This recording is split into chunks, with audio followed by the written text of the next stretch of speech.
আল্লামা যখন ইন্তেকাল করলেন, আমি তখন মালয়েশিয়া থেকে যুক্তরাষ্ট্রে একটা কনফারেন্সে যোগ দিতে যাচ্ছি, কাতার এয়ারলাইন্সে। মালয়েশিয়া থেকে দোহাতে নামলাম। দোহায় যখন আমার ট্রানজিট, তখন শুনতে পেলাম যে আল্লামা বিদায় নিয়েছেন।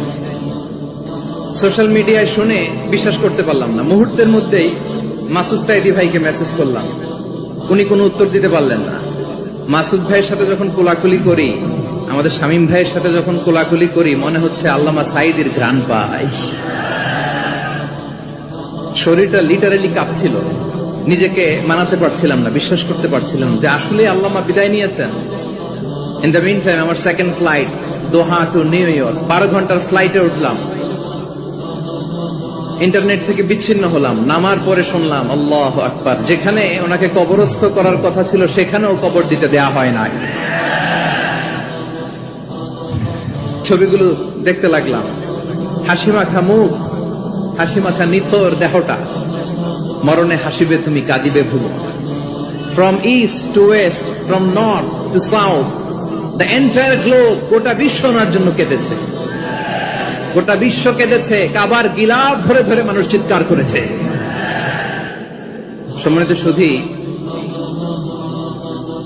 হযরতুল আল্লাম শহীদ মরহুম আল্লামা দেলওয়ার হোসেন সাঈদী রাহিমাহুল্লাহ, ওনার স্মৃতি বিজড়িত আজকের এই ঐতিহাসিক প্যারেড ময়দানের তাফসিরুল কোরআনের প্রোগ্রামে সব আছে। স্টেজ আছে, শ্রোতা আছে, প্যান্ডেল আছে, মিডিয়া কাভারেজ আছে, কিন্তু আমাদের কলিজার টুকরাটা আমাদের মাঝে নাই। আজকের এই প্রোগ্রামে আলোচক হয়ে এই চেয়ারে আমি না বসে, ওই শ্রোতাদের কাতারে বসে যদি আমাদের আল্লামার নুরানি চেহারার দিকে তাকিয়ে ওয়াজ শুনতে পারতাম, আমাদের হৃদয়টা ঠান্ডা হয়ে যেত, আমাদের তৃষ্ণার্ত হৃদয় শান্ত হতো। সব আজকে আছে, কি যেন নাই, ঠিক কিনা বলেন? আল্লাহ তাআলা প্রতি 100 বছরে একজন মুজাদ্দিদ পাঠান, প্রতি 100 বছরে একজন মুজাদ্দিদ, যিনি সমাজকে সংস্কার করেন। আল্লামা দেলওয়ার হোসেন সাঈদী রাহিমাহুল্লাহ ছিলেন তেমন একজন মুজাদ্দিদ। চিৎকার করে বলেন ঠিক কিনা? উনি শিরক বিদআতের আস্তানাকে তছনছ করে দিয়েছেন, তাওহীদের বাণীকে সমুন্নত করেছেন, গণমানুষের কাছে তাফসিরুল কোরআনকে জনপ্রিয় করেছেন। আজীবন তিনি ইসলামকে বিজয়ী শক্তি হিসেবে দেখার স্বপ্ন দেখতেন।